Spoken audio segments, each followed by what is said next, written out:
हरित नमस्कार। पर्यावरण परिचर्चा में आप तमाम साथियों का हार्दिक स्वागत है। जो भी साथी अभी इस लाइव सेशन में जुड़े होंगे, अधिक से अधिक लोगों के बीच शेयर किया जाए जिनसे अन्य लोग भी जुड़ सकें।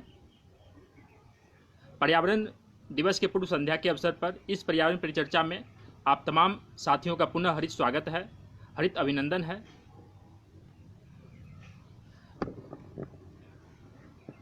आप लोग अधिक से अधिक इस लाइव सेशन को शेयर करें जिससे अन्य मित्रों को भी पहुंच सके, जिससे वो भी लाइव सेशन से जुड़ सकें। तो साथियों पुनः नमस्कार। मैं environment and climate change activist Rajesh Kumar Suman आप लोगों को पुनः हरित स्वागत करता हूं। आज हम पर्यावरण के विभिन्न पहलुओं पर चर्चा करेंगे। पर्यावरण को बचाने में हमारा क्या रोल हो सकता है, हम लोग अपने स्तर से पर्यावरण को कैसे बचा सकते हैं, पर्यावरण संरक्षण, जल संरक्षण, प्लास्टिक से हम कैसे निजात पा सकते हैं। तो इन तमाम मुद्दे पर बारी बारी से चर्चा होगी। आप लोग जुड़ें और इस वीडियो को अधिक से अधिक शेयर करें जिनसे अन्य मित्रों तक भी पहुंच सके, समय वो भी जुड़ सकें। प्रेम रंजन जी, आपका स्वागत है, नमस्कार। आज हम लोग पर्यावरण दिवस के पूर्व संध्या के अवसर पर बिहार स्वाभिमान आंदोलन के इस पेज पर मैं लाइव आया हूं। कुमार रमेश जी, आपका भी स्वागत है। इस वीडियो को अधिक से अधिक लोगों के बीच शेयर किया जाए जिससे अन्य लोग भी जुड़ सकें और हम तमाम लोग मिलकर पर्यावरण को हम कैसे बचा सकते हैं, इन तमाम मुद्दे पर चर्चा होगी। मित्रों, तो मैं चर्चा कर रहा था यानी पर्यावरण को हम लोग कैसे बचा सकते हैं। सरकार अपने स्तर से प्रयास कर रही है और सरकार के अलावा हम लोगों का भी दायित्व बनता है, हम लोग भी पर्यावरण को बचाने में महत्वपूर्ण रोल प्ले करें। प्रकाश जी, आपका भी स्वागत है। तो हम लोगों का क्या रोल होना चाहिए? आपने टेलीविज़न चैनल के माध्यम से, न्यूज़पेपर के माध्यम से पढ़ा और देखा होगा, लास्ट टाइम पिछले दिनों दिल्ली, नोएडा, गाजियाबाद, लखनऊ, मुजफ्फरनगर सीओ की मात्रा बहुत ज़्यादा घुल चुकी है और वहाँ के लोग लगातार उस दूषित प्राणवायु को ग्रहण कर रहे हैं, जिनसे लगातार वो दूषित प्राणवायु ग्रहण करते रहे हुए लोग तो वो लंग्स कैंसर का शिकार हो सकते हैं। तो इससे बचने के लिए हम तमाम युवाओं को आगे आने की आवश्यकता है। खास करके यूथ किसी भी देश का सबसे बड़ा ह्यूमन रिसोर्स होता है। जिस मूवमेंट को ठान लेगा यूथ, जो काम को ठान लेता वो काम करके दिखाता है। तो आप तमाम युवाओं से मेरा करबद्ध निवेदन होगा, अपने देश को बचाने के लिए, अपने भविष्य को बचाने के लिए अगर हम लोग अभी नहीं चेते तो आने वाले समय में शुद्ध प्राणवायु की किल्लत होगी, जिससे हमें जीना मुश्किल हो जाएगा। हमारे आने वाले जनरेशन, हमारे आने वाले पीढ़ी जो होगा उसे शुद्ध प्राणवायु नहीं मिल पाएगी। हम लोग कृत्रिम ऑक्सीजन के ऊपर डिपेंड रहेंगे। हम लोग को ऑक्सीजन सिलेंडर लेकर चलना होगा, जो काफ़ी खतरनाक सिचुएशन आने वाला है। तो हमें अभी से चेतने की आवश्यकता है। अगर हम बिहार की डेटा की बात करें तो बिहार में मात्र 8.5% वन है, जबकि 33% वन होना जरूरी है। अगर हम इंडिया की बात करें तो इंडिया में 24.56% वन है, जबकि 33% होना चाहिए। काफ़ी चिंतनीय विषय है। हम तमाम लोगों को, हम तमाम देशवासियों को इस पर मंथन करने की आवश्यकता है। हम अपने स्तर से क्या प्रयास कर सकते हैं। सरकार अपने स्तर से प्रयास कर रही है और जब तक हम लोग जागरूक नहीं होंगे, हम लोग अपने स्तर से प्रयास नहीं करेंगे, तब तक हमारा एनवायरनमेंट नहीं बच सकता है। चूँकि स्वच्छ प्राणवायु हम ग्रहण करते हैं, हमारी सरकार नहीं ग्रहण कर रही है। हम तमाम लोग स्वच्छ प्राणवायु ग्रहण कर रहे हैं, तो हम तमाम लोगों का कर्तव्य बनता है हम अपने जंगल को बचाएं। हम लोग हर अवसर पर, आज हम लोग जन्मदिन पर केक काटते हैं। केक कहीं न कहीं वेस्टर्न सिविलाइजेशन का देन है, केक कहीं न कहीं विदेशी सभ्यता का देन है। हम लोग केक काटा, खाया, खत्म हो गया। कल दिन भूल जाते हैं कि कब मैं जन्मदिन को मनाया था। या हम लोग एनिवर्सरी पर, शादी के सालगिरह पर केक काटते हैं, केक काटा, खाया, खत्म हो गया। ये सब वेस्टर्न कल्चर का देन है। अगर आप चाहते हैं कि एक स्वदेशी कल्चर डेवलप हो, अगर हम इन्वायरमेंट को हम बचाने में क्या रोल प्ले कर सकते हैं, तो आपसे निवेदन करना चाहूँगा, आप लोग अपने जन्मदिन के बहाने, आप लोग अपने शादी की सालगिरह के बहाने केक काटने के बजाय या केक काटने के साथ साथ आप पौधरोपण कर इको फ्रेंडली जन्मदिन मना सकते हैं, इको फ्रेंडली एनिवर्सरी मना सकते हैं। हम लोगों को यानी कि पौधरोपण को संस्कार के रूप में शामिल करने की आवश्यकता है। अगर हम लोग जन्मदिन पर और शादी के सालगिरह पर पौधरोपण को संस्कार के रूप में शामिल कर लिया तो आने वाले समय में एक जन आंदोलन हो जाएगा। अभी इंडिया की पॉपुलेशन 135 करोड़ के समथिंग है। मैं समझता हूँ 40% लोग जन्मदिन मनाते होंगे और 40% लोग एनिवर्सरी मनाते होंगे। तो इतना ही लोग अगर जन्मदिन पर केक काटने के बजाय या केक काटने के साथ साथ पौधरोपण करना शुरू कर देंगे तो हमारे एनवायरनमेंट कंजर्वेशन में बहुत बड़ा रोल प्ले कर सकता है। हमारे मोदी जी वैसे भी कहते हैं स्वावलंबी बनो। लोगों से निवेदन होगा, करबद्ध निवेदन होगा, हाथ जोड़कर निवेदन करना चाहूँगा, आप लोग विदेशी इस केक को भगाएं और स्वदेशी पौधरोपण कल्चर को एडॉप्ट करें। इससे हमारा पर्यावरण भी संरक्षित होगा। अगर हम जन्मदिन पर पौधरोपण करते हैं और शादी के सालगिरह पर पौधरोपण करते हैं तो 2-4 सालों में, वर्षों में उस पेड़ से जब फल फलेगा तो जब हम उस पेड़ का फल खाएंगे तब हम जन्मदिन को याद करते रहेंगे, तब हम एनिवर्सरी को याद करते रहेंगे, हम अपने बाल बच्चे को खिलाएंगे, अपने समाज के लोगों को खिलाएंगे, तब हम अपने जन्मदिन को याद कर सकते हैं। और हमेशा शुद्ध प्राणवायु मिलेगी, हमेशा छाया मिलेगी, लकड़ी मिलेगी। तो बहुत इससे बेनिफिट है हमें, लेकिन पौधरोपण करने की आवश्यकता है जन्मदिन पर और शादी के सालगिरह के अवसर पर। इसके साथ साथ हम लोगों को आज हम लोग विभिन्न नेता लोगों से मिलने जाते हैं, उच्चाधिकारियों से मिलते हैं, तो हम लोग बुके लेके जाते हैं। बुके क्या है?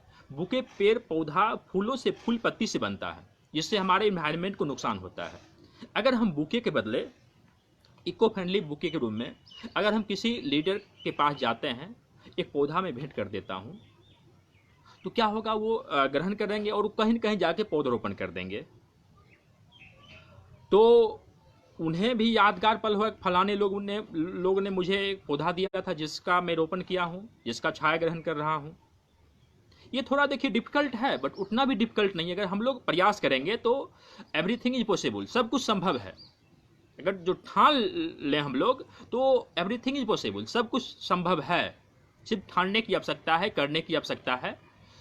मैं पिछले लगभग 20 वर्षों से पर्यावरण पे काम कर रहा हूँ और मुझे लोग यहाँ तक कहते हैं पागल है। मैं तमाम चीज़ों को इग्नोर करके चलता हूँ। मैं लोगों को जागरूक करने के लिए एक सांकेतिक डेमोन्स्ट्रेशन देता हूँ। अभी तो उसमें डेमोन्स्ट्रेशन को कर नहीं सकता हूँ, यहाँ पर एक्चुअली मेरे पास सिस्टम वो नहीं है। तो एक 20 लीटर पानी वाला गैलन होता है, गैलन में एक मैं पौधा रखे रहता हूँ और पौधा में एक ऑक्सीजन मास्क लगा होता है, वो मास्क में नाकों तक आती है। इस डेमोन्स्ट्रेशन के माध्यम से मैं लोगों को बताने की कोशिश करता हूँ, अगर हम लोग नहीं चेते तो आने वाले समय में हम लोगों के साथ यही सिचुएशन आने वाला होगा। यानी पौधा से ऑक्सीजन निकलेगा और हम लोग ग्रहण करना होगा, यानी कृत्रिम ऑक्सीजन सिलेंडर रखना होगा और हमें ग्रहण करना होगा। तो मैं इस डेमोन्स्ट्रेशन के माध्यम से, मेरे पीठ पर लटकी रहती है वो 20 लीटर वाला जार, उसमें पौधा रहता है, पौधा से ऑक्सीजन मास्क निकलता है और मेरे नाकों तक जाती रहती है।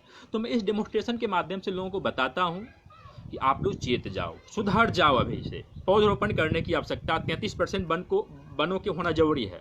जो हम लोग प्राणवायु ग्रहण करते हैं सिर्फ और सिर्फ ये O2 और ऑक्सीजन हरा पेड़ पौधा जनरेट करती है। इसके सिवाय दूसरा कोई भी चीज O2 जनरेट नहीं करती है।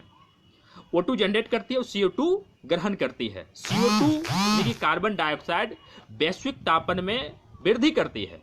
अगर लगातार हम लोग पेड़ पौधा कटाई करते रहे तो वैश्विक तापन में CO2 की मात्रा वृद्धि होगी, और जब वैश्विक तापन यानी ग्लोबल वार्मिंग में वृद्धि होगी तो नॉर्थ पोल पर आर्कटिक महासागर, साउथ पोल का अंटार्कटिका महादेश, हिमालय पे जो बहुत बड़े बड़े हिमनद ग्लेशियर जो है, इन तमाम ग्लेशियर जो बर्फ से ढकी हुई है, तमाम ग्लेशियर पिघल जाएगा। जब तमाम ग्लेशियर पिघलेगा तो उसका जल जो है नदी के माध्यम से समुद्र में जाएगा और इससे क्या होगा, समुद्र का जल स्तर ऊपर उठेगा।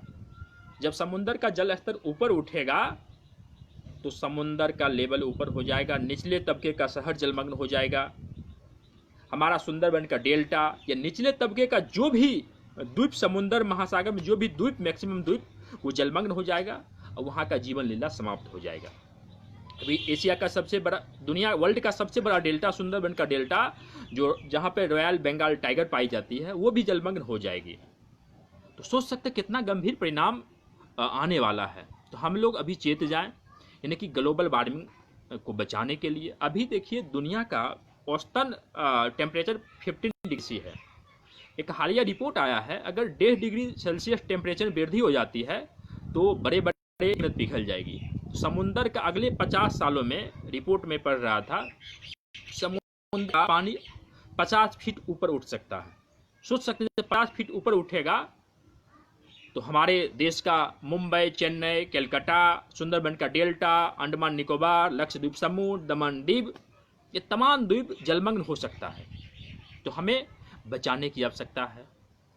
ये तो ग्लोबल वार्मिंग भी बचेगा और हमें शुद्ध प्राण वायु भी मिलेगी। इसके साथ साथ पेड़ पौधा वायु प्रदूषण को भी रोकती है। सड़क के किनारे पेड़ पौधा लगा होता है, बहुत सारा ऐसा पेड़ जो है, जैसे अशोक का पेड़, वो वायु प्रदूषण को भी कंट्रोल करती है।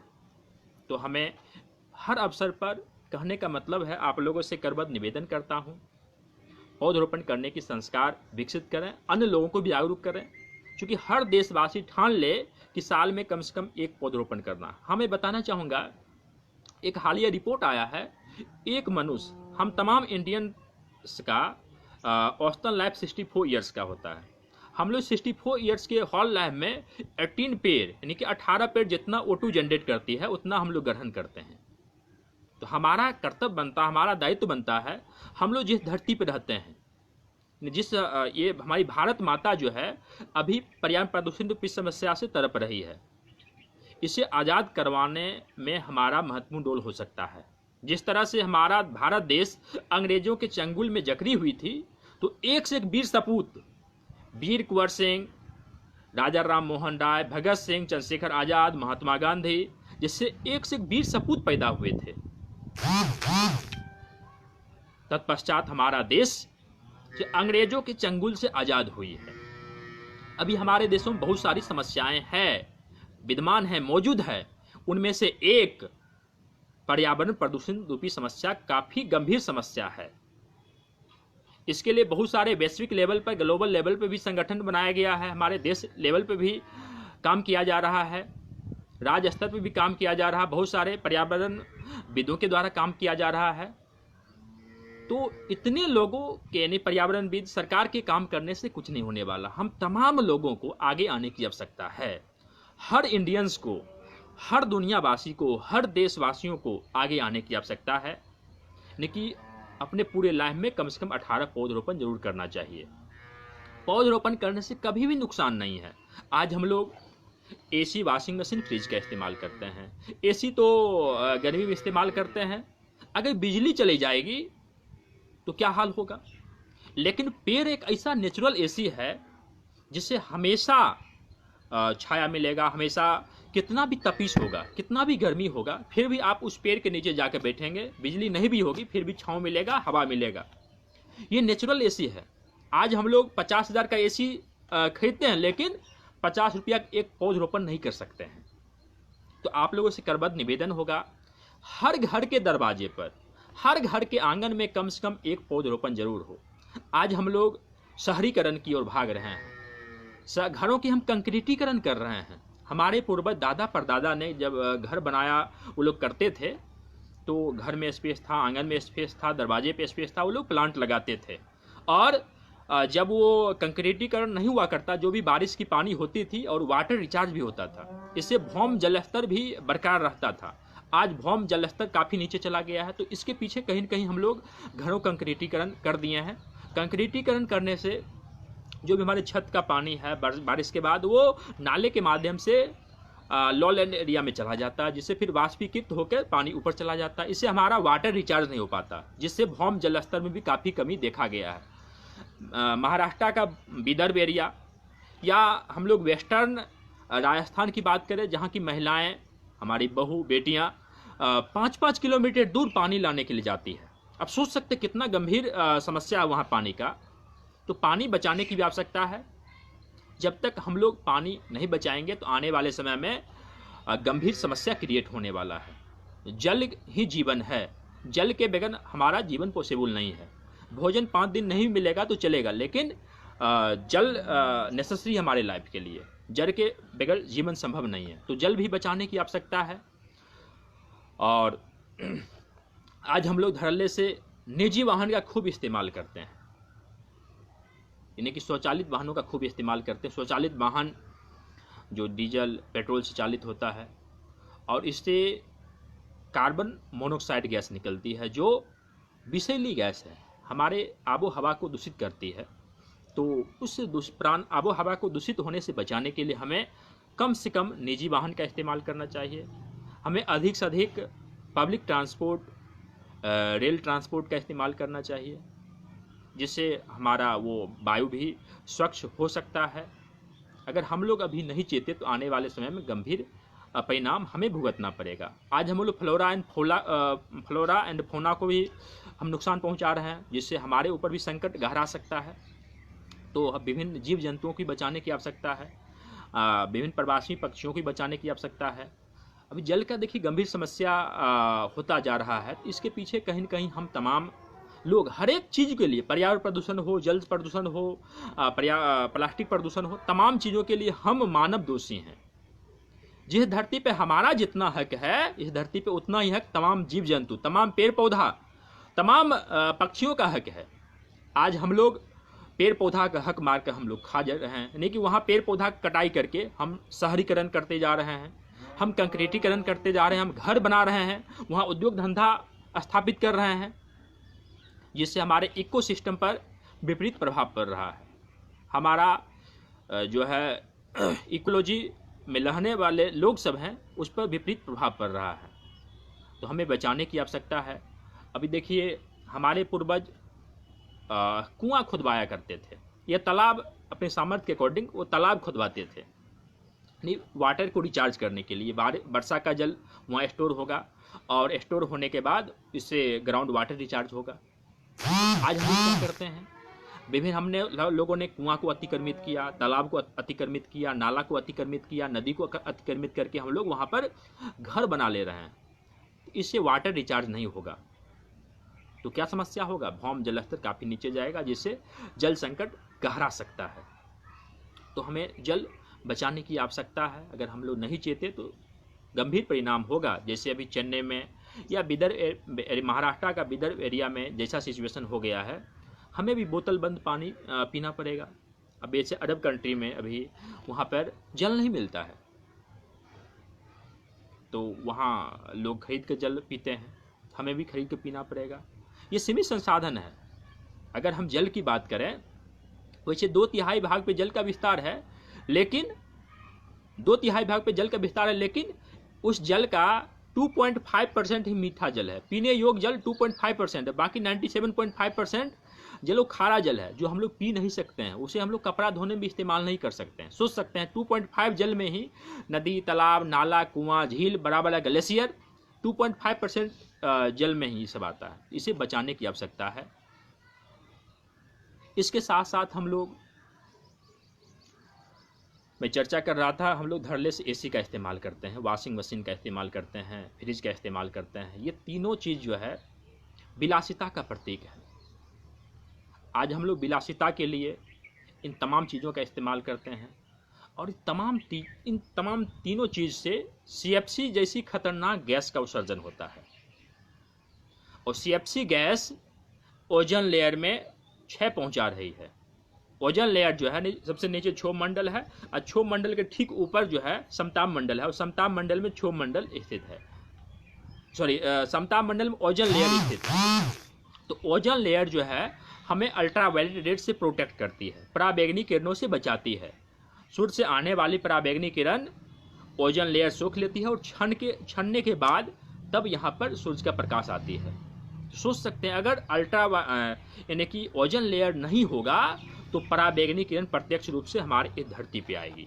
जब पराबैंगनी किरण प्रत्यक्ष रूप से धरती पे आएगी तो हमें त्वचा कैंसर जैसे भयानक रोग का शिकार होना पड़ेगा। इसीलिए हमें कम से कम AC, वॉशिंग मशीन और फ्रिज का इस्तेमाल करना चाहिए, जिससे हमारा ओजोन लेयर मेंटेन रह सके। लास्ट टाइम 1985-86 में साउथ पोल पे अंटार्कटिका महाद्वीप पर ओजोन लेयर में छेद होने का पता चला था। खैर, शुक्र मनाइए कि अंटार्कटिका महादेश जो हमेशा बर्फ की चादर से ढकी हुई होती है, उसे श्वेत महादेश का दर्जा दिया गया। वहाँ पर मानव का बसावट नहीं होता है। तो अगर एशिया महादेश में या अफ्रीका में, यूरोप में या north America, south America, Australia महादेश के ऊपर ओजोन लेयर में छेद हो जाएगा तो क्या प्रभाव पड़ेगा? हमें त्वचा कैंसर जैसे भयानक रोग का शिकार होना पड़ेगा। तो इससे बचने के लिए हमें कम से कम एसी, वॉशिंग मशीन और फ्रिज का इस्तेमाल करना चाहिए। बिल्कुल, इससे हम लोगों को अवॉइड करना चाहिए, नहीं तो इसका बुरा परिणाम हम लोग ही भोगेंगे। पिछले दिनों हीट वेव के कारण लास्ट टाइम काफ़ी लोग मारे गए थे। तो ग्लोबल वार्मिंग में वृद्धि के लिए हम लोग दोषी हैं। हम लोग पेड़ का लगातार कटाई करते जा रहे हैं। आप लोगों ने सुना होगा, देखा होगा, अमेजन जंगल को दुनिया का फेफड़ा कहा जाता है, ऑक्सीजन बैंक कहा जाता है, ऑक्सीजन का फैक्ट्री कहा जाता है। उसके वहाँ पर लोगों के द्वारा जंगल में आग लगा दिया गया है। या फिर आपने देखा होगा ऑस्ट्रेलिया में जंगल में आग लग गया था, हमारे उत्तराखंड में जंगल में आग लग जाता है। तो इसे बचाने की आवश्यकता, अगर हम लोग अभी नहीं चेते तो आने वाले समय में गंभीर परिणाम हमें भुगतना पड़ेगा। हमें कृत्रिम ऑक्सीजन के ऊपर निर्भर करना पड़ेगा। आप कृत्रिम ऑक्सीजन के लिए आप सोच सकते हैं, कभी आप हॉस्पिटल में जाकर मालूम कर सकते हैं, डॉक्टर के यहाँ मालूम कर सकते हैं 1 घंटा के ऑक्सीजन का क्या चार्ज है। सोच सकते हैं अगर ये सब हरा पेड़ पौधा नहीं होगा तो हमें ऑक्सीजन के लिए कृत्रिम ऑक्सीजन के ऊपर डिपेंड रहना पड़ेगा। तो हम तमाम लोगों से निवेदन करते हैं, अपने पर्यावरण को बचाने के लिए, अपने देश को बचाने के लिए, अपने भारत माता को बचाने के लिए हर अवसर पर पौधरोपण जरूर करें। कम से कम एसी का इस्तेमाल करना चाहिए, कम से कम वॉशिंग मशीन का इस्तेमाल करना चाहिए। हम लोग को सिंगल यूज प्लास्टिक का बिल्कुल इस्तेमाल नहीं करना चाहिए।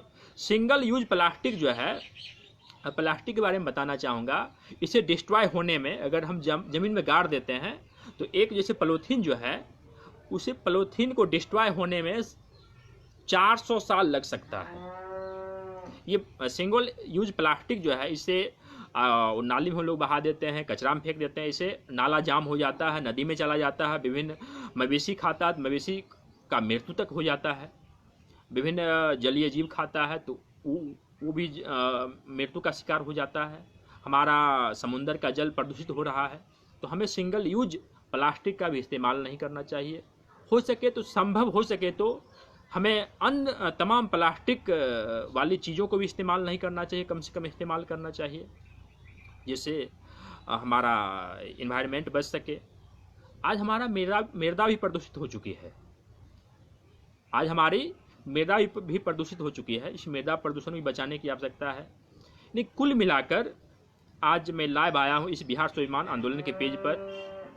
तो आप लोगों से यही निवेदन करने के लिए आया हूँ, करबद्ध निवेदन करने के लिए आया हूँ। मैं पिछले 20 वर्षों से पर्यावरण पे काम कर रहा हूँ। मैं विदेश मंत्रालय में पहले था तो मुझे पर्यावरण के प्रति काफ़ी चिंता हुआ। मैं फिर बैक हो गया, फिर बिहार आ गया और बिहार में मैं लोगों को जागरूक करने लगा पर्यावरण को। मैं तो हर अवसर पौधरोपण करता हूँ। मैं अपना जन्मदिन श्मशान घाट में जाकर पौधरोपण करता हूँ। मैं अपने जन्मदिन पर कभी केक नहीं काटा। मेरे पास 2 बच्चे हैं और हमारे बच्चे भी जन्मदिन केक नहीं काटते हैं, वो पौधरोपण करते हैं। आपसे भी निवेदन करना चाहूँगा, आप अपने बच्चों को संस्कार दें। आज हमारे बच्चे जब उनका जन्मदिन होता है तो बोलते हैं पापा आज पौधरोपण करना है। और अगर आप उसे संस्कार देंगे केक वाला, तो वो बच्चा केक ही कहेगा ना। इसलिए उस बच्चों को संस्कार देंगे पौधरोपण करने का। तो मैं पिछले 20 वर्षों से काम कर रहा हूँ। मैं लोगों के बीच जाता हूँ।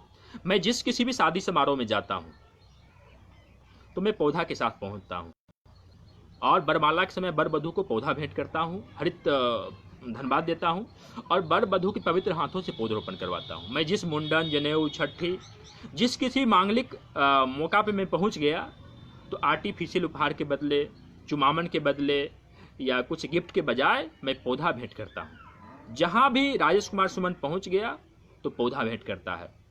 इसके अलावा मैं ग्रीन पाठशाला बीसस क्लब चलाता हूँ और इसके माध्यम से मैं बच्चों को फ्री ऑफ कॉस्ट, कोई भी कमर्शियल चार्ज नहीं करता हूँ, बच्चों को गवर्नमेंट जॉब का प्रिपरेशन करवाता हूँ। आज तक मैं 5000 बच्चों को यहाँ से फ्री ऑफ कॉस्ट एजुकेशन दे चुका हूँ और 450 बच्चे गवर्नमेंट जॉब में हैं। और तमाम बच्चों से मैं कहता हूँ, जब मैं आपसे कोई कमर्शियल चार्ज नहीं करता हूँ, तो आप अपने शुद्ध प्राण वायु के लिए, अपने मदर अर्थ को बचाने के लिए आप 18 पौधरोपण कर लो। तमाम बच्चे जो सफल होने के बाद या जो समर्थवान बच्चे होते हैं वो पहले भी तमाम बच्चे 18 पौधरोपण करते हैं। और उनसे संकल्प भी दिलवाता हूँ, आपका जब कभी शादी होगा तो शादी के बाद आप पौधरोपण कर अपने वैवाहिक जीवन का शुरुआत करेंगे, अपने मांगलिक जीवन की शुरुआत करेंगे। उनसे रिक्वेस्ट करता हूँ, जब भी आपका जन्मदिन होगा, शादी की सालगिरह होगा, जहाँ कहीं भी जाओगे, शिष्टाचार मुलाकात करना हो, तमाम अवसर पे आप पौधा भेंट करना। नहीं, मेरा मेन मोटो है कि लोगों को जागरूक करना। मैं सेल्फी विद ट्री कैंपेन एक चला रहा हूँ। ये नॉन प्रॉफिट ऑर्गेनाइजेशन है। हम लोग किसी गवर्नमेंट से सपोर्ट नहीं लेते, अपने स्तर से प्रयास करते हैं। ग्रीन पाठशाला BSS क्लब है। हम लोग अपने स्तर से बच्चों को शिक्षित करते हैं और पर्यावरण के प्रति लोगों को जागरूक करते हैं। घूम घूम कर गाँव में जाकर ऑक्सीजन सिलेंडर के साथ जाता हूँ, लोगों को जागरूक करता हूँ। बिहार के अलावा मैं अलग अलग स्टेट में जाकर लोगों को जागरूक करता हूँ। कहने का मतलब है, जब तक लोगों में अवेयरनेस नहीं आएगी, जन चेतना नहीं आएगी, तब तक कुछ नहीं होने वाला है। तो इस वीडियो के माध्यम से मैं पुनः निवेदन करना चाहूँगा, आप लोग भी अपने स्तर से प्रयास करें पर्यावरण को बचाने के लिए। जब तक आप लोग प्रयास नहीं करेंगे, तब तक हमारा पर्यावरण नहीं बच पाएगा। आप लोग भी पर्यावरण को बचाएं। इसी शब्दों के साथ मैं विदा लेना चाहूँगा। धन्यवाद। अंत में कहना चाहूँगा, सांसें हो रही है कम। और एक चीज़ और जान लीजिए, मैं जहाँ कहीं भी जाता हूँ, ये ख्याल अभी उल्टा दिख रहा होगा आप लोगों को, मेरे गले में लिखा हुआ एक लटका हुआ तख्ती, सांसें हो रही है कम, आओ पेड़ लगाएं हम। और सर पे लगा हुआ है, पर्यावरण बचाओ, जीवन बचाओ, जल बचाओ, जीवन बचाओ। मैं जहाँ कहीं भी जाता हूँ, ये गले में लटकी हुई रहती है। जहाँ कहीं भी, अभी पिछले दिनों सुशील मोदी सर का बुलावा आया था, जब उनको मेरे बारे में मालूम चला, उन्होंने सचिवालय में बुलाया था, तो मैं गया। तो मैं इसी तरह गया था कि जहाँ कहीं भी शादी समारोह में जाता हूँ, अभी तक मैं अपने लाइफ में 1 लाख से एवं प्लांट लगा चुका हूँ। और तमाम पौधा सर्वाइव कर रहा है। अभी हम लोग गांव को गोद ले लेते हैं और पूरे गांव को इको विलेज के रूप में डेवलप करते हैं, पूरे गांव को ग्रीन विलेज के रूप में डेवलप करते हैं। और उस गांव में बेटी के सम्मान में, बेटी के नाम से, जिस घर में बिटिया पैदा होती है, बेटी के नाम से, बेटी के सम्मान में हर घर के दरवाजे पर पौधरोपण करता हूँ। अब कहेंगे, बेटी के नाम से क्यों रोपण करते हैं? एक्चुअली आज भी हमारे समाज में बेटी को हेय दृष्टिकोण से देखा जाता है।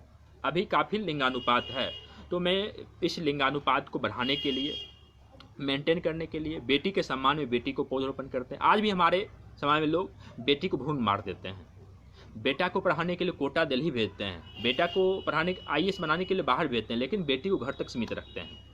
तो इस असमानता को दूर करने के लिए मैं हर घर के दरवाजे पर जाता हूँ और बेटी के सम्मान में, बेटी के नाम से पौधरोपण करता हूँ और लोगों को जागरूक करता हूँ कि बेटी हमारे बेटा से किसी भी तरह से कम नहीं है। आज हमारी बेटी माउंट एवरेस्ट फतह कर रही है, हमारी बेटी मैट्रिक इंटर में टॉप कर रही है, IAS में टॉप कर रही है, मेडिकल में टॉप कर रही है, इंजीनियरिंग में टॉप कर रही है, किसी भी सेक्टर में कम नहीं है। बेटी भी हमारी वरदान है। बेटी के जन्मदिन पर भी पौधरोपण करना चाहिए, खुशियाँ मनाना चाहिए, मिठाई बांटी जानी चाहिए। मेरे इस पर भी लिखा होगा, बेटी बचाओ, बेटी पढ़ाओ, पर्यावरण बचाओ, जीवन बचाओ। तो इन तमाम मुद्दे को लेकर मैं गाँव में जाता हूँ और लोगों को जागरूक करता हूँ। इसीलिए बेटी के नाम से पौधरोपण करता हूँ। कल दिन बेटिया की शादी होगा, ससुराल चली जाएगी, लेकिन बेटे के नाम से पेड़ रहेगा, तो जब जब उस पेड़ का उनके माता पिताजी फल खाएंगे, तब तब अपने बेटी को याद करते रहेंगे